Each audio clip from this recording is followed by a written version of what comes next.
Good. Oh my gosh, are you Kara Esparza? Oh my gosh, I'm a big fan. That's a really nice belt. Can I touch the belt? Oh, that's so nice. It's such a nice belt. Guys, Dan the Wolfman for ProMMANow.com with the always beautiful and lovely Felice here. How's it going? Good, I'm flexing for you. Oh, let's see. I can fix my tag. I don't have a six-pack right now. I just bought and I would just cheat a little bit after What were fight. those? Oh, I don't know. Those are pecs. No, I don't have pecs. No. Okay, no. Oh, look at your manly pecs. Well, though. thank you. Nice Thank you. pec. All right, guys, that's what we do here at ProMMANow.com. Congrats on your great victory just at the last Bellator 84, the last one on TV2. Me too, yeah. Now they're signing over to Spike TV, getting ready for the big event in Irvine, California. And how were the ratings for that? Oh, I don't know. I hear that they were the second highest ratings of the season on a Really? UFC So night. so the viewers do tune in for WMMA action? Apparently they do. And a lot of people out there on the internet, the underground and stuff, they're talking crap. They're going to talk crap about whatever. What do you have to say to these people? I'm laughing all the way to the bank. No, that's me. No, I don't. I'm doing me. I'm being real. I'm being true to who I am, and and I'm also true to the sport. I'm true to fighting, and if I can do other things and that help enhance my career, then I say why not. You're taking it seriously. For those that don't watch the fights like I do, technically you've grown so far in leaps and bounds in the last year and a half in the areas of grappling, wrestling, jiu-jitsu, your takedowns. You're not just a great kickboxer anymore. You're putting the entire MMA gambit together. What do you attribute that to? I train at Team Curran.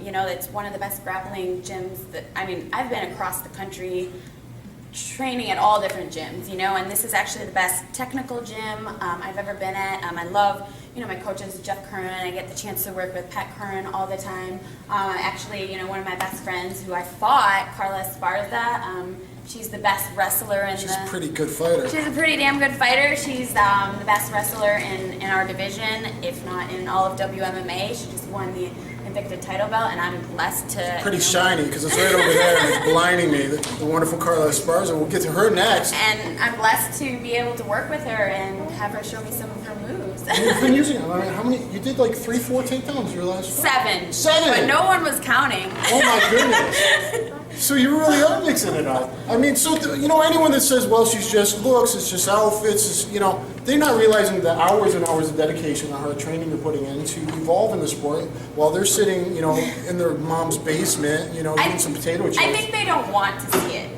People want to find reasons to hate, and if you're getting attention and you're doing good things with your life and maybe they're not doing anything with their life, they want to find reasons to nitpick and to hate. And I'm not sitting there behind the computer picking on them or hating on them. I'm just out there doing me, being real and training and putting everything on the line, when I fight. And now you're here supporting your teammate, Pat Curran. Yeah. Fights in 2 days on Spike TV at Bellator 85. What do you expect from that fight? It's going to be an amazing fight. It'll probably be fight of the night, one of the more exciting fights on the card. And Pat Curran, he's always been the underdog in everything. He came out and he won the 145-pound as a last-minute replacement, the tournament. And then he won 145, 155. Even when he's down and out and he's losing a fight, he comes back like Marlon great Sanders. chin. Yeah, great heavy right hand. And comes out and just dominates and has these awesome knockouts or finishes, and I expect that again from Pat. I think he does so well because he's 5'9" at 145. He's got very long arms. Unless if you have that awesome wrestling pedigree background and you're that kind of short, stocky body type, which his opponent is, are you starting to find that too? I feel like reach and height, especially reach, not only with the jab, establishing distance, but crazy chokes, Darce chokes, Peruvian neckties that he's using. I don't even know if it's his body type. Pat Curran is ridiculously strong. He's ridiculously talented. He just gets it. He picks up on things. He's a freak athlete. He can do things that the average person can't. He comes in and he can tap out black belts. Pat is just that good. And you don't really know it until you're around him. And people are starting to see it, but you can't really grasp it until you're at the gym training with him every day. And I get to train with him every day, and he is just that amazing. What are some of your favorite outfits that you've worn? You really do design those yourself? I do design all my outfits. My next one is so awesome, but I can't tell because... Can we get a sneak preview at ProMMANow.com? Can you send a picture like the night before or something? Probably not. I might hint at it a little Hint at it. bit. Okay, drop the hint to me. Okay, I'll drop the hint. Okay. All right. So not now, later. Okay, later. I'll wait for it. Okay. I don't know. I keep having to try to reinvent myself and having to top my last fight outfit. My last fight outfit was a schoolgirl, and I'm sure every. I know that's like every boy's fantasy. I'm not complaining. But and it's not like I'm trying to be like, ooh, I'm gonna do this because it's hot. Like, I have these ideas in my head. Like, I'm really creative. I have like a marketing side to me, and I just was like, ooh, that'll be a cute little outfit. So I design it and I come up with it, and that is what it is. So, I mean, obviously you're one of the best now. You've been doing great. It's like time people gave you respect. The sexuality, the looking hot, the outfits, that's just you being a woman, right? That's just extra. Guys are forgetting how hard you work and the dedication. Yeah, and I think people, like, all they see is one or the other. Like, they think that you can only be a great top athlete fighter and you have to go out there and you have to look like a boy and you have to look the part, or you can be super hot and girly, and like, they don't see that you can bring it all together. I'm marketing myself, I'm promoting myself.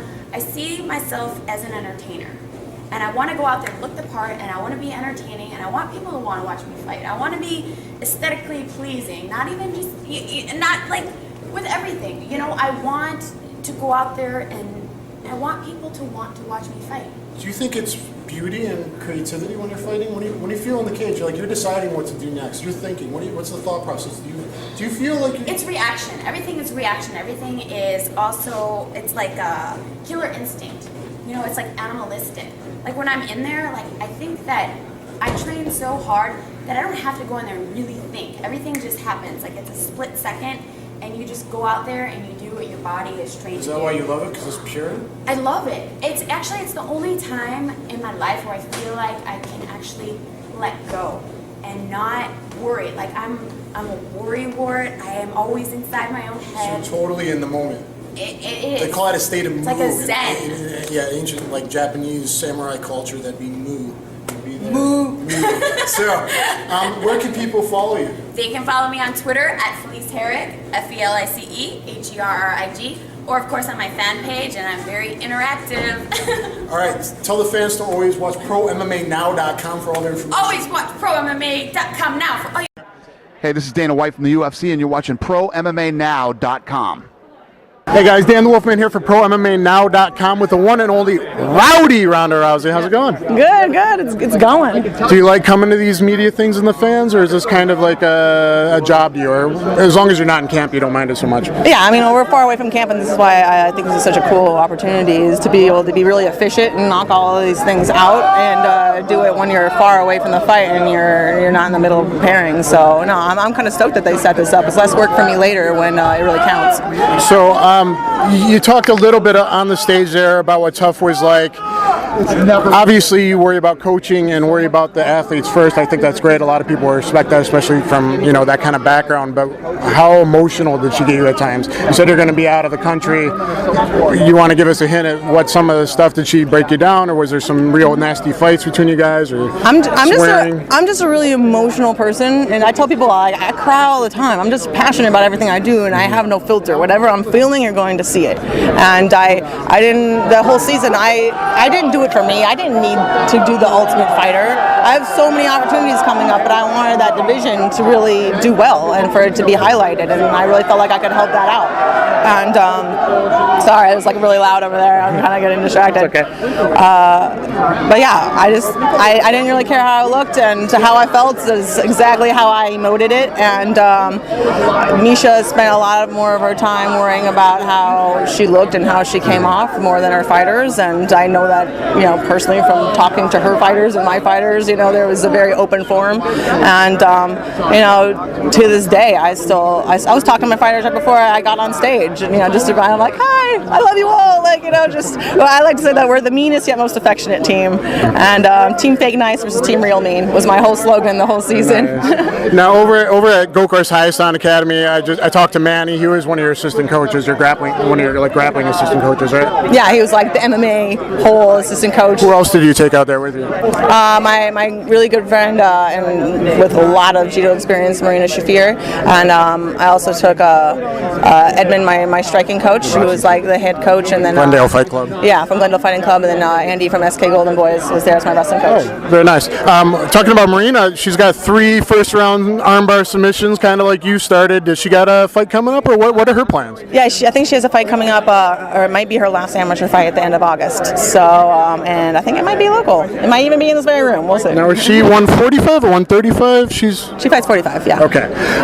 So after Misha, maybe you throw a beat down on her again, and then you got Kat Zagano still in weight. I think she's still going to get her shot, from what she's been told. Who do you think might be coming up after that? What about Sarah McMahon? Oh yeah, Sarah McMahon's been on my radar for a long time now. So I think that's going to be the big one eventually, Olympian versus Olympian. Yeah, I'm stoked. I really think that'd be a really great fight in general. It'd be easy to sell, and but she's expressed she's not really in too much of a rush to fight me, and so whenever she's ready, I'm ready. I'm at the destination. You can come there when you want, and then we'll figure it out. But. So forget about Cyborg or anyone else who's not in the division. There's plenty of girls out there that you really want to deal with. Oh yeah, there's so many, and the division is just really starting to unfurl, and people are just starting to know the fighters. The problem isn't the talent isn't there; it's that the awareness isn't there, and that's what Tough 18 is really there to do, is to bring awareness to these women.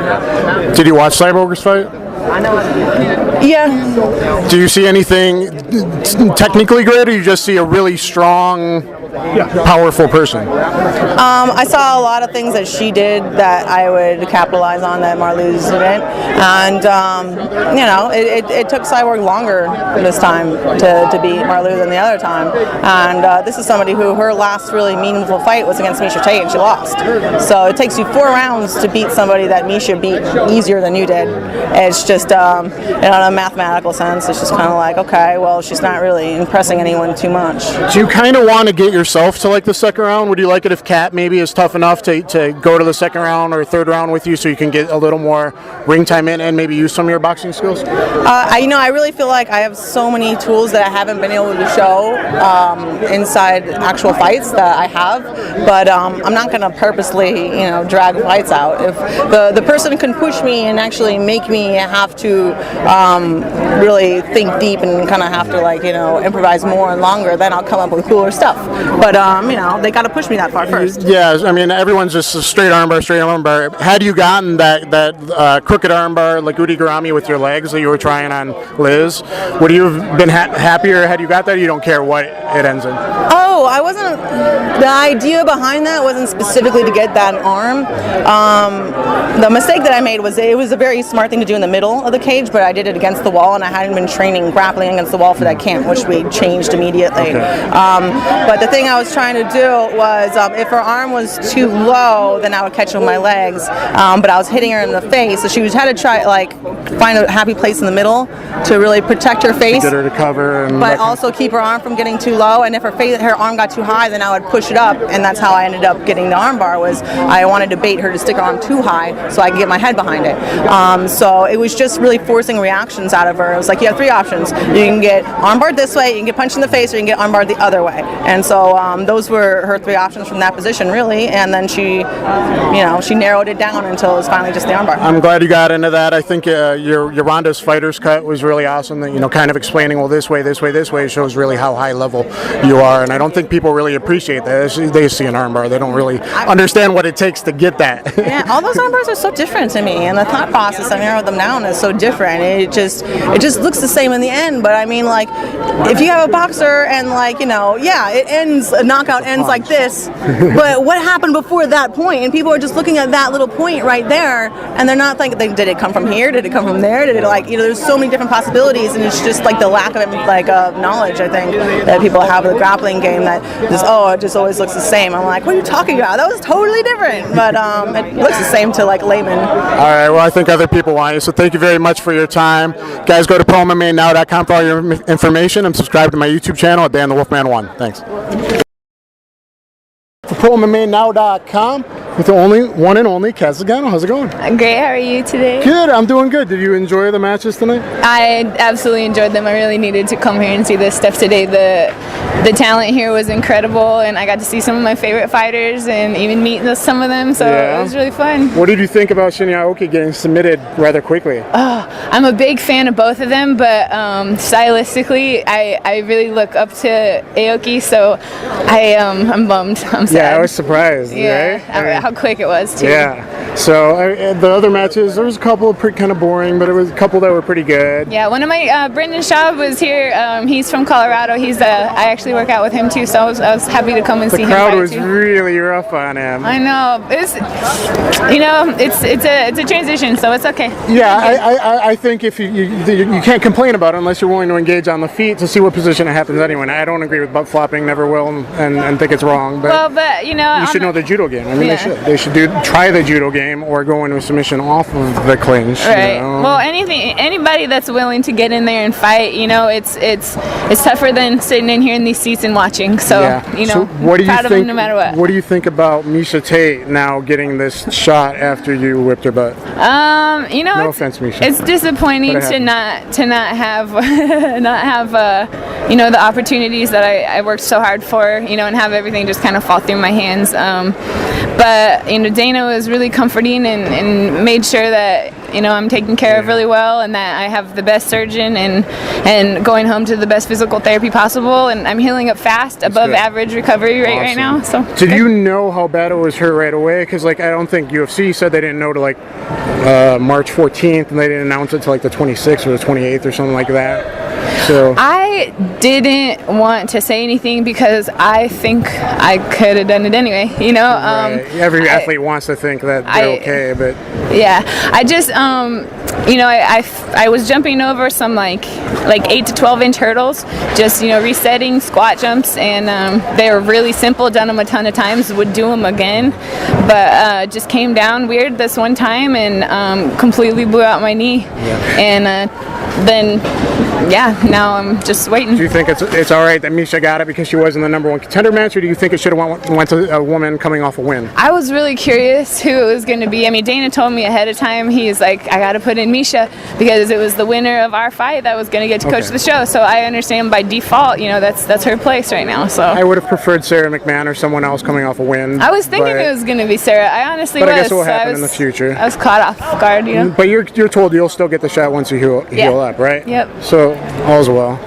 Work out. It might give you some time to just think about, probably now you're probably just thinking like crazy about different positions or combinations or what. I mean, is your brain racking, or are you enjoying eating? I'm kind of chilling. Relaxing. I was working really hard to get ready for all of this, and my mentally was getting really prepared for all this too. So now it's a complete backflip. I'm laying in a bed for 8 to 10 hours a day, and well, we got what, Alexis Davis has got a fight coming up. That should be an exciting match. Yeah, that'll be a great one.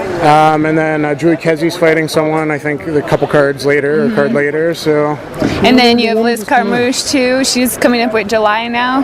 Yeah, I didn't know who they were going to do with her because she was scheduled originally to fight Miesha, so I didn't know if they rescheduled her. So they brought her in, a girl from Brazil, and a really tough girl. See, you should do the media stuff. You're pretty good at this.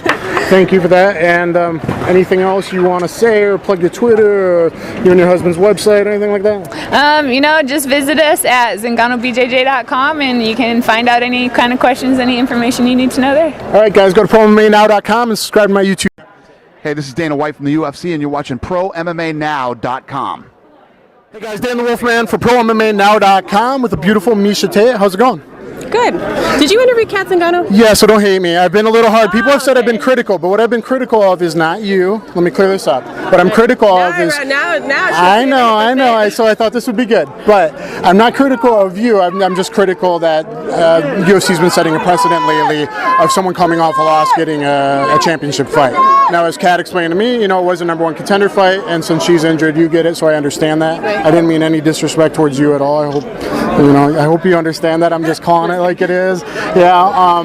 But either way, I'm sure the drama that you and Ronda will create on Tough, and especially on Fox Sport 1, launching it is going to be good for the sport and is going to be good in overall. So I understand that. Yeah, my point on it is I agree with you. Typically, coming off of a loss, I think is really stupid to have someone come in and fight for a world title off a loss. I've always been pretty vocal about that.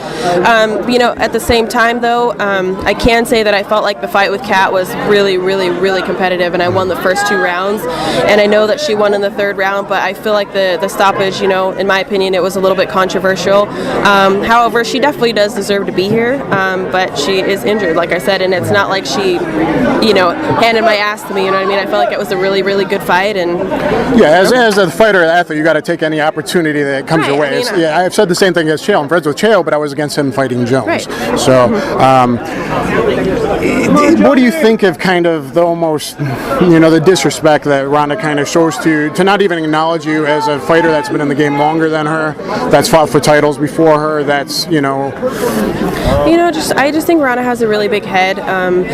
She's incredibly talented and she's great at what she does, and I give her all the props in the world for being good for the sport and bringing women's MMA to the next level, but I think having that certain amount of humble understanding is what's going to help me get to the next level. I still feel like she has a really big head, and I think that she has her head in the clouds about everything that she's done. She's not giving anything back, any recognition back. She's always been very disrespectful to me from the very beginning before she was ever anybody. And I do believe in karma. I believe it'll come around to bite her in the butt. I'm the one who asked you the question about that she's given up the back. I mean, she has given up the back in the last couple fights. So, well, I'm sure she's. I'm sure we're not the only person noticed. I'm sure she has, and her camp has as well. So I would expect that she's going to be working to adjust that. So I don't know. We'll see what the fight brings. It is definitely a weakness that we've observed, and yeah. Did you start training with Dennis Holman as well, or were you involved with him in the past? Or? No, I was involved. I trained with him for almost 2 years. Okay. Yeah, he's kind of helped get me into strike force and whatnot. He's got his first fight back in a while coming up. So, what do you think of all this when the fans are screaming for Ronda? It's great because she doesn't add that much more to our fight. Do you think it's kind of more the media push being behind her? I mean, obviously she's good with armbar, good with her judo, but do you think it's more that she's getting pushed out there as the face? Yeah, I mean, she deserves it, though, because she's the champion, and I'm just glad that women's MMA is getting that recognition, and I feel like the bigger she is, the bigger I'll be when I beat her. How's the cupcake business coming? Well, I have no business right now. I just love to eat them, so... Are you going to do that when you retire? Are you really going to maybe look into that? I would love to do it. I think, but we'll see what the future holds. Thank you for the time. I appreciate you letting me explain myself. WMMA.com with the beautiful and talented Jessica I. How's it going? Wonderful. How are you today? I'm very good here at the Bellator Fighting Championship, the first time on Spike TV. Do you have any favorites here or anyone you train with or have associations with tonight? No, not fighting tonight. I'm here with my teammate Brian Rogers, but no, just here to enjoy fights and excited for them to be on Spike now. Where do you and Brian train at?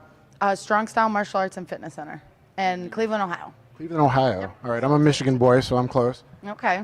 What is your background? Like, how long have you been training mixed martial arts or martial arts? Did you have any wrestling background?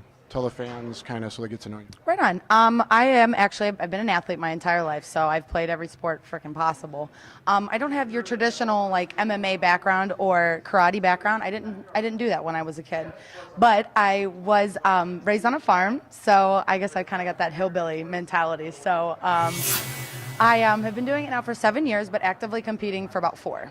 So are you strong from naturally from lifting stuff and milking cows and? Yeah, it was funny because we used to have races on who could throw and help bale hay the fastest. So we used to have races like that or You're in the Matt Hughes strength and conditioning program, and it works for real, right? It does. It's that natural ability that. And then strength and grip. Yeah. You probably have hard grip strength, right? Mm-hmm. Exactly. That's exactly. So you're coming off one of the most impressive submission wins ever, really. Standing arm triangle choke. How do you feel about that? It was the greatest moment of my life. I mean, I feel like people finally gave me the respect that I deserve after I got that, and I think that people realized think that I didn't have a submission game, so it kind of shut them up. So it was really nice to Absolutely, that's one of my favorites. It's my most popular video on YouTube, and you did it standing. You didn't have to take it to the ground. Yeah, Zoila kind of fell right into it too, and I think the height and height advantage that I had over her really made it a lot easier for me to get it. So. You probably have pretty long arms for like 125 pounds. Does that help you get chokes, arm triangles, maybe darces even, stuff like that? I'm on the bigger end for the 125 females. Like I'm taller, my arms are usually longer, like I'm usually a lot stronger, so I do feel like that's an advantage. Awesome. And what's coming up for you? You got anything planned? I do. I will be fighting again in the Bellator cage in April, and if you follow me on Twitter at Jessica Evil Eye, I'll release it in probably about another month. So you can follow me there. Follow Jessica Evil Eye, guys, and then you'll know who she's fighting once she's allowed to announce it. Yeah, once I'm allowed to announce it, I'll tell everybody. And then after that, maybe Bellator will be holding a 125 tournament, you're hearing? Yes, the 125 tournament will be happening. It's just a matter of making sure that they put it together properly, and I'm not in no rush right now. Your eye is on the prize? Oh, my eye is on the prize. Looking at that gold? No, I want a title. I do want a title, but right now I feel like I'm the people's champ. I feel like that everybody knows after I've won against Zoila and they've seen all my other fights that I'm kind of the people's champ right now, and that feels more noble to me than anything. Is your quirkiest thing the growing up on the farm thing, or is there anything else fans maybe should know about you? Anything off the top of your head, or any stories about training? I mean, obviously, I get picked on by all the guys on a regular basis. Like, I am like the butt of all their jokes because I don't know, I think it's like I'm their little sister. So on a regular occasion, they're usually making fun of me. Like, I just got a tattoo on my neck, and they all drew it on their neck. So they all were running around, and they put the evil one. I'm not kidding you. Stipe Miocic, who fights for UFC, he actually had it wrote and had evil one all down like both of his neck. Very nice. All right. So you got your Twitter out there. Anything else you want to plug before we go? No, just follow, me on Twitter. You can stay updated that way. Follow my teammates, and also stay tuned to watch some more of you. All right. Thank you, guys. Good luck. ProMMAnow.com with the beautiful champion Carla Esparza. Congratulations. Why, thank you. You got some nice bling going on there. Yeah, it's pretty heavy. Yeah? Definitely worth 25 minutes of work? It was worth it, but yeah, I'm going to keep this one for a while. So how is it being the Invicta champion and really taking it on and propelling women's MMA to the forefront? It's an amazing feeling, and I really love that the sport's been growing so much, and especially to win a belt on an all-women's promotion like Invicta, it just feels great. Do you have respect for your opponent that she kind of took it last minute, that she's mostly a striker, and she hung in there and took her lumps? Oh yeah, she's such a tough girl, and she showed a lot of heart. We actually got to hang out at the after party, and she's just awesome, and I'm glad that she stepped up to take the fight. Yeah. Do you find that most girls in the fight business, they end up becoming friends after they fight or during it, or do you get in some heated rivalries sometimes? I think it just kind of depends on the girls. Some girls are a little bit more friendlier than others. Basically you had your way in the fight. What did you like that you did in the fight, and what would you like to have maybe changed or improved on a little bit? Any positions or anything specific? Obviously, I took her down a lot and, did a lot of ground and pound, but, improving for me would have been finishing the fight. And you're training where? I'm at Team Oyama. Team Oyama. It's got something for your mama. That's the old Rampage Jackson saying. Okay, I'm old school like that. And obviously things are going well over there. You got yourself, win a belt. You got Ian McCall's fighting soon against Joseph Benavidez. Yeah, I'm really excited for Ian's fight. I think he's going to go in there and tear it up. He's been looking good. Yeah? Okay.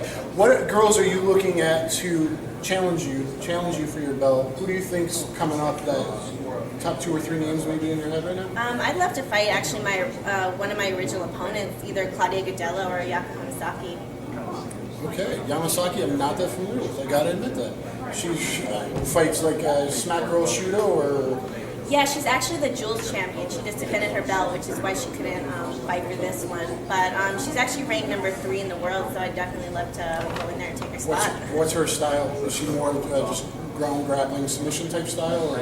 She's like a southpaw, and she does a lot of judo, and overall she just has a good game. Okay, excellent. Let's make that happen. Anyone you're really looking forward to on this upcoming Bellator fights in a couple nights on Spike TV? I am looking forward to Pat Curran, and I think he's going to do an awesome job and keep that belt. Where can fans follow you? At Carla Esparza 1. And you can follow me on my Facebook page at Carla Esparza. I will be doing that. All right, thank you guys. I'm Dan the Wolfman. Thank you very much. Hey guys, MMA one-on-one with Wolfman here, and I'm with Justine Kish, who just come fresh off a win at RFA 9. We're backstage. How you doing? I'm feeling good. That was beautiful destruction. That was your second MMA pro win, 2-0 now, and against a pretty tough girl from a tough camp who trains with Liz Carmouche. And what I saw was you guys trying to get your footing in the first round. In the second round, it was beautiful. Lots of Muay Thai clinch, elbows and knees, especially your elbows were really messing her up. Is that what you felt like you were comfortable in there? That's where I find the best opportunities for striking is that elbow range and the knee range. So we were both trying to figure out the spacing issue, but I was trying to take advantage with elbows and filling the space with elbows and knees. What was the first round like? And did the moisture out there and the precipitation, I think, from the heat get to you? It was pretty slick, even for Pedro Munoz, and you guys actually fought all after the title fight. Yeah, they did save our bout for the very end, and I realized the first round we were both trying to figure out what the flooring situation was like because it was very slippery. So the first round we were both just, I think we were just trying to figure out the flooring, the surface, and then we were getting the hang of it, and then things started picking up a lot. It can suck, so you can say that. It happened to me in my first fight in '97 on 2 weeks' notice. It's drizzling and it's hot in a baseball stadium outdoor show, and fighting a wrestler that didn't work out so good for a kicker perspective. But it was still 50-50 for both of us, so we both had to figure it out. Yeah. It really was beautiful. It was a great performance. You were hitting her with a lot of uppercut elbows, all kinds of different elbows against the cage. You were driving her into the cage. You had very good balance, it looked like. At one point, she finally hooked ahead with her left arm, got kind of a very slow headlock takeover. But you must have been training pretty good because you put the foot around, at least one foot around, and popped her head out, got the other foot around, got her back, got the hooks in. And she definitely put me in some dangerous situations, and props for her how tough she was. So, I moved out here to make up my lack of experience in jiu-jitsu and wrestling. So I put all of my training into that. How long have you been here working with Black House? I just moved here into Black House in April. So I decided, I have an opportunity now to train with amazing jiu-jitsu and amazing wrestling coaches. So I'm going to take full advantage of it. How much grappling and whatnot did you have before the move? I used to do it when I was a kid. Really? Yeah. So you fresh from Muay Thai to April, you switched into an MMA fighter. I did a little bit of MMA first, but then I really had a passion for Muay Thai, so I dedicated a lot of my training and competitions to Muay Thai. Okay. And then I decided to go back into MMA because it's finally in the UFC for women. So I was like, this is an ideal time. You better get caught up into jiu-jitsu and wrestling now. Absolutely, that's wonderful. The WMMA is blowing up, and Invicta's been great too, and Invicta's kind of like pay-per-view online and pay-per-view on provider now on TV. So I think there's going to be a lot of options for a girl with skills like yourself. We've seen Miriam Nakamoto, who has great Muay Thai striking skills. Muay Thai, beautiful, right? Yeah. And she's been landing it just like you did in that Muay Thai clinch, clinch range, fighting in the elbows and framing the neck and keeping the people away from the hips. And she's been able to do that, and I think you're going to be successful doing that as well. Thank you. So, tell us about your Muay Thai background. How many fights did you have? And with all of my competition experience, I've had about 20 plus fights now. With MMA, not as much. I've touched professionally a little bit with boxing, kickboxing, and MMA, and of course Muay Thai. But now I really want to catch back up on mixed martial arts. You had a Muay Thai title? Did you get? Yeah, I won my first world title bout in Phuket, Thailand, and that was for Simbi Muay Thai and at Bangla Stadium. That's awesome. And then, did you have any amateur MMA fights before your two pro fights? I had a few, about three or four, I believe. Okay. And they were all wins as well. Well, that's great. So, I think you're a free agent now, so you may fight here again at RFA. Maybe Invicta, Shannon Knapp, you might want to pick this girl up. She's got some serious stand-up skills, and if she's training at Black House, she's going to be mixing out that wrestling with Kenny Johnson, right? Yeah, and you're going to be getting the jiu-jitsu with every Brazilian in the world that happens to be shoved in that room of killers. Take full advantage of that. Pedro Munoz just became a world champion here in RFA 9, so I think you're going to do really great. Get a hold of this girl. Do you want to plug your team or management, or how could someone get a hold of you?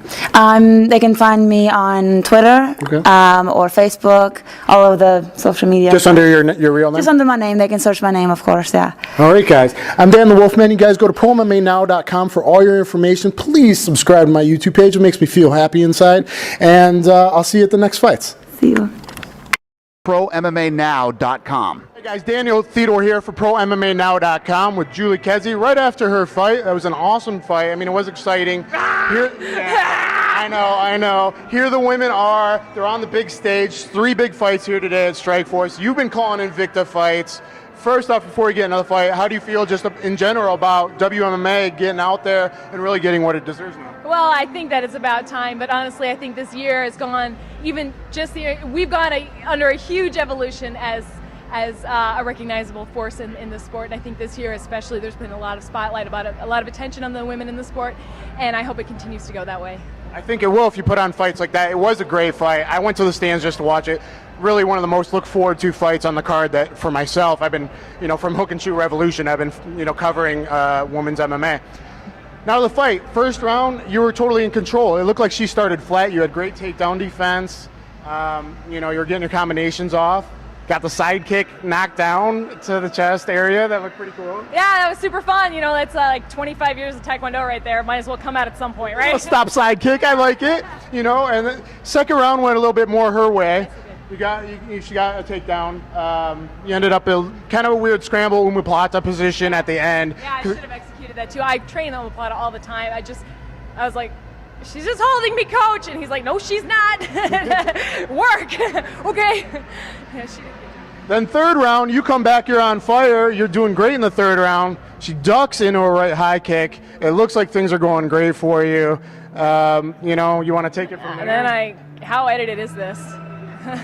Then I blankety blanked the blank up and got caught. Well, you defended well. You were hugging here, I think, right? You were crossed. What happened in the second round, I don't want to take credit away from her win because she beat me. She armbarred me and she stayed on it, and hats off to her. I popped my shoulder in the second round. I don't know what's going on with my left shoulder. We're going to get a doctor clear it, but I was having such a hard time getting the stack on that left side. Every time I would do it, I felt like, my shoulder. Yeah, and it was dumb. I should have fought through that pain and won the fight, and that's just a lesson I have to go back and learn, but something's going on. We're going to get checked out. It probably was a good minute and a half. You were stacked on top before she finally got you to her back. You were near the cage. I think you tried kicking off the cage runaway escape. She must have ruddered, controlled you back the other way. Yeah. Then you went like crazy girl flexibility style. Like, yeah, right? At that point, was anything popping, or you were still good at that point? Until I was good on honestly, I should have let it break like she did. But it was just one of those things. My left shoulder, I just felt so, you don't want to make excuses, but I felt incapacitated. I was like, what is going on here? Why can't I get pressure? And I messed up. I blankety blank up. It's a tough sport. Things happen. It was a great fight. I think you were on your way to winning that fight in the first and third round, but congrats to her for coming back after a head kick. Absolutely. That probably would have knocked me out, ducking into it like that. Honestly, I really feel that way. I think it was a good performance by you. You were keeping the distance great in the first round. You were sprawling great, head control, everything looked really great. And, I can't look forward to your next fight. And I think you do a great job calling Invicta as well. I really do. You and King Mo are awesome. And anything else you want to talk about or plug? Website, Twitter, anything? Yeah, you can follow me at JulesK_fighter, but I just want to say thank you to my coaches and my team for coming out. I had some really, really great coaches in my corner this time, and some people behind the scenes like John Wood helping me progress my game, my game. But Greg Jackson, Mike Winklejohn, and Joey Villasenor, John Wood, thank you guys so much. Speaking of Winks, sorry, coach. I call him Winks. I don't know if he's cool with that. Winklejohn, he doesn't quite get the name out there enough credit as he deserves. I think he pretty much handles the striking for the most part. He's not, he does. But he's not somebody who, he's got a full-time, he's got a full-time job in addition to this, and a wife and a family. He's not really somebody who lurks forums and cares what people think about it. Speaking of lurking forums, do you lurk the underground forum? I kind of lurk the other ground more than the underground. I'm not gonna. That's exciting. Yeah, the underground's a little bit too negative towards Spider, but the other ground is kind of funny. Kind of funny. Not the tap out forum or nothing. No. But comic books or movies or the crazy talk. I really think there's some funny, creative people on there. I like the other ground. I'm not gonna lie. You and Brandon both, so that's all right.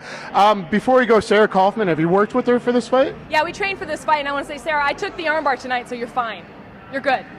Interesting. I took it, so we're good here. You got it. Sarah Kaufman, right hand knockout?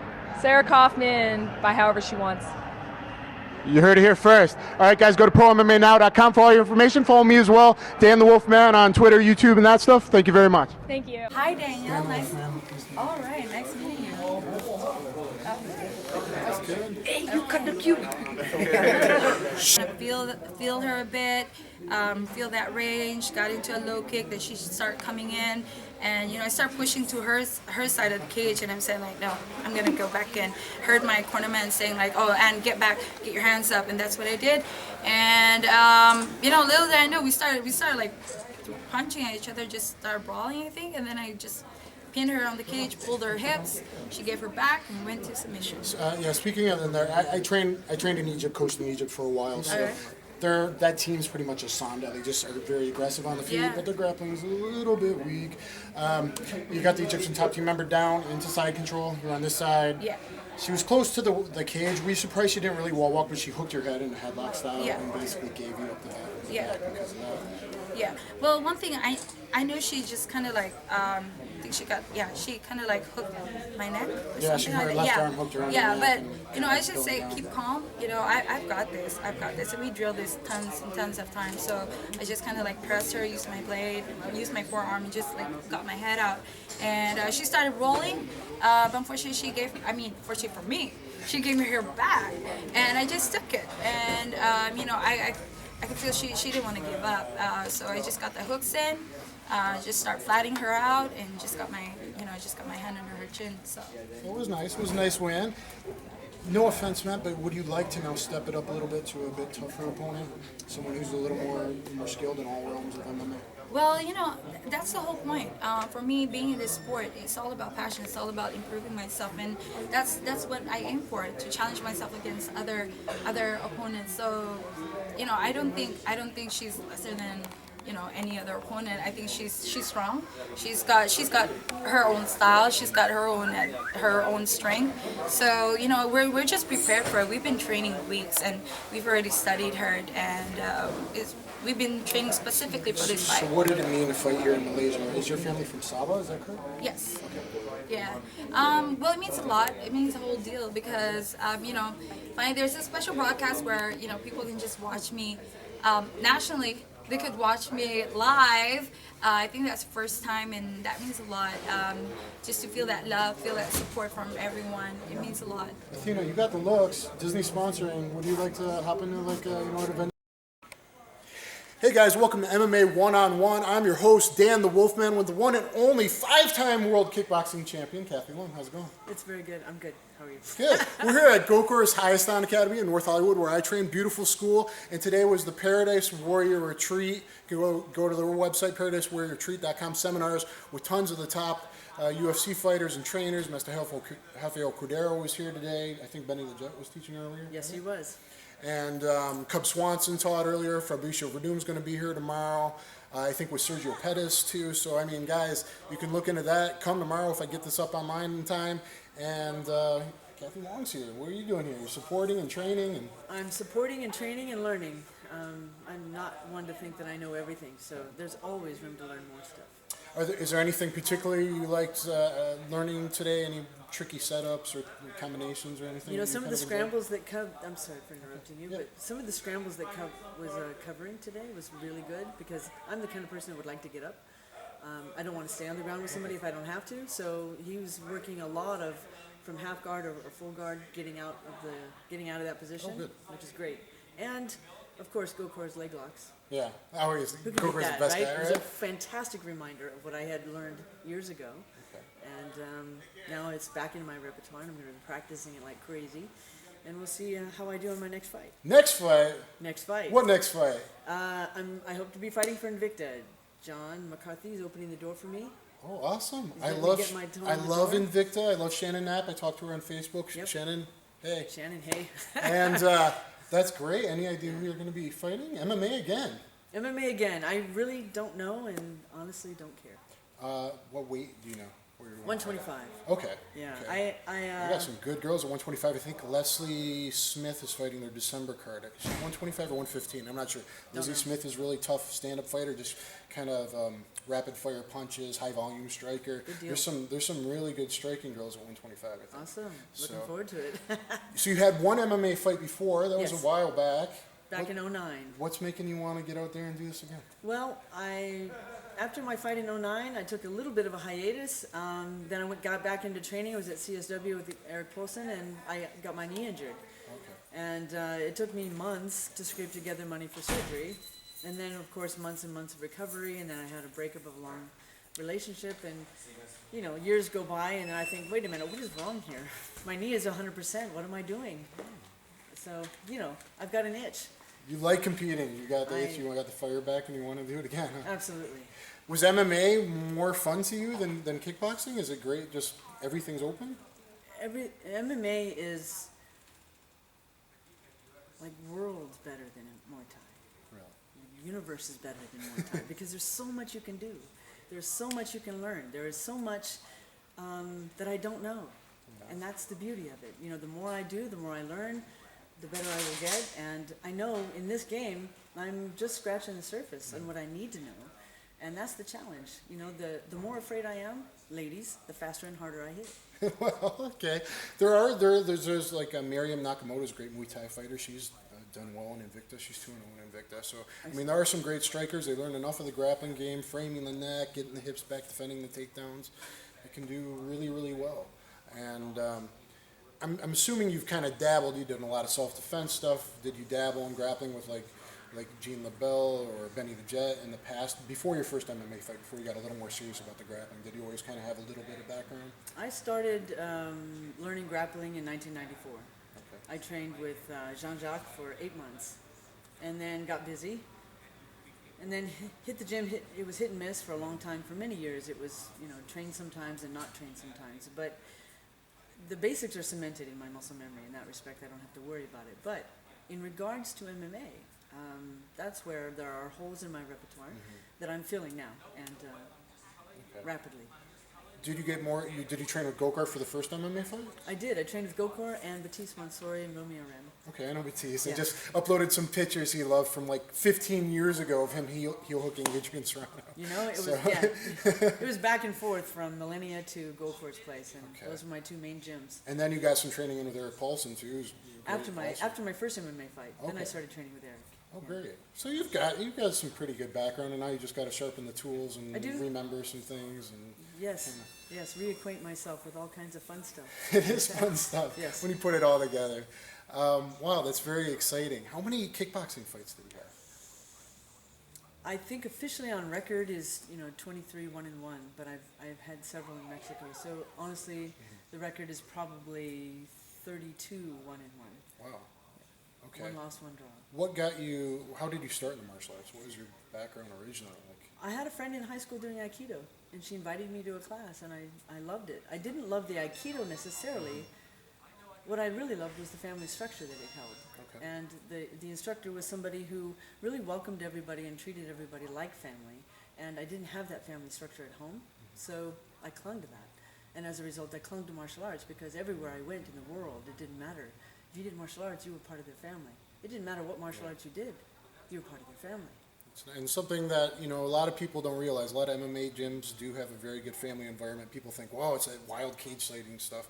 Until you go, they probably have kids classes, they probably have classes for the family and women and all kinds of things. And I think people sometimes have a misconception, oh, that's not for me. They see the fighters at the gym, they don't realize there's classes for everybody. There really is classes for everybody. I mean, even the people who never want to fight, they just want to come in and get in great shape. I mean, look at all the UFC gyms that are opening up. They don't necessarily have fight teams coming out of there, but they've got people who are highly skilled and training hard. After the Aikido, how did you then start dabbling in like Taekwondo and karate, or what was your stand-up background? How did you get Well, into I got into kickboxing? Kung Fu Sansu, which is very brutal. It's stick your fingers in the eye, hit them in the windpipe, stomp on their knee, crush their testicles, things you don't compete with in a fight, but you retrained so realistically. I would see karate tournaments and I would never want to compete in them because they teach you to purposely miss a punch. they miss you. You miss the target. You use the wrong hand configurations for striking targets. Hopping back fist to get a point and stuff like that. Right. I mean, back knuckles to the forehead, which are going to hurt your hand and them. But you know, in that respect, there was a girl who did karate. She would constantly challenge me to do karate with her, and I said, I don't do that stuff. You want to fight? Let's go out back, right? But what I didn't know is that she had done kickboxing for a couple of years, and then her coach challenged my coach and asked me if I'd be willing to do an exhibition kickboxing match with her. 10 days before the event, they asked me. I never knew, I never learned how to throw boxing punches. So I went into a boxing gym, and for 10 days, I learned how to punch like a boxer would. I'd been watching boxing all my life. But that was my first introduction to Muay Thai. So she weighed 190, I weighed 120. Wow. Yeah, and we beat the snot out of each other. It was just brutal. But I discovered an awful lot about myself that day, and I was hooked. I was hooked on the adrenaline rush. That sounds Nothing fun. had scared me. You can't find that fight on YouTube, can you? Has anyone got an old VHS copy of that? I do. You do? I have a VHS copy. I like finding this old stuff and putting it up on YouTube. But you know what? I will put it on DVD form. I'll give it to you. You want to put it on YouTube, you're welcome to. I would like to. I think people get a kick out of some of the stuff you see. Wow, what were people doing back? Like I found this tournament in Hong Kong, like the real blood sport from 1981. Right. And people are going crazy over it because the refs allowed some ground fighting, but they didn't know what to do. And there was a soccer kick ending in it. And, like it was really like UFC Number 11 one. years, before, which you called. Right. Right. Well, I forgot about that. And that was a goat rope. You and Jim Brown. Yeah. Wow. Yeah, that was a total goat rope because nobody knew the rules and nobody knew what to do with the rules. And the boxers in the rules meeting going, well, I can wrap my hands. Should I wear one glove or no? I mean, I don't know what to do. He didn't know what to do. Nobody knew what to do. I mean, nobody knew the rules. What was commentating that like? Was it just this wild experience? Goat rope. It was a wild goat rope. But I mean, I watched a tooth fly by me as somebody got hit in the mouth. But I think at the time, I wasn't turned off by the violence of it because in Kung Fu San Soo, it's very violent. Right. And I've been in, I bounced in a bar for 2.5 years, and I fought every night I worked, 3 nights a week for 2.5 years. You do the math. Kathy Vaughn, I hope you like me. You kind of worry me a little bit. No, but you got to understand, when you're dealing with people your size who are drunk and belligerent, you got to get right. serious. You fast. can't just hit them in the face and knock them down. You can't just grab them and throw them out. You have to stick your fingers in their eye. You have to hit them in the windpipe. You have to crush their testicles. That's what I came from.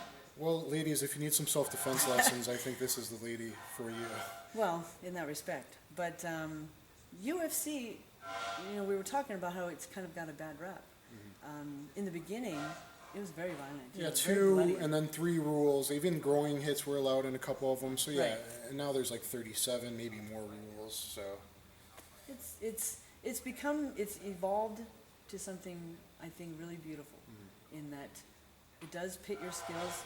If you're not well-rounded, you will get eaten alive, basically. Like right now, everybody knows me as the stand-up fighter. They don't know that I've been doing jiu-jitsu since 1994. That's great.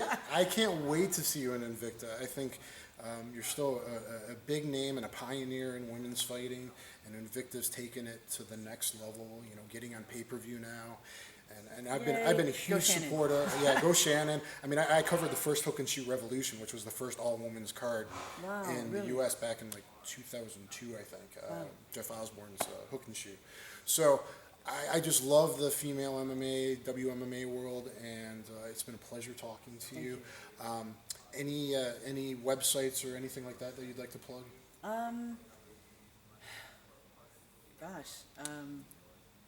Go Course School. Yeah, go to gocourt.com, guys. Tap Out LA, that's my home. Thank you, Tap Out.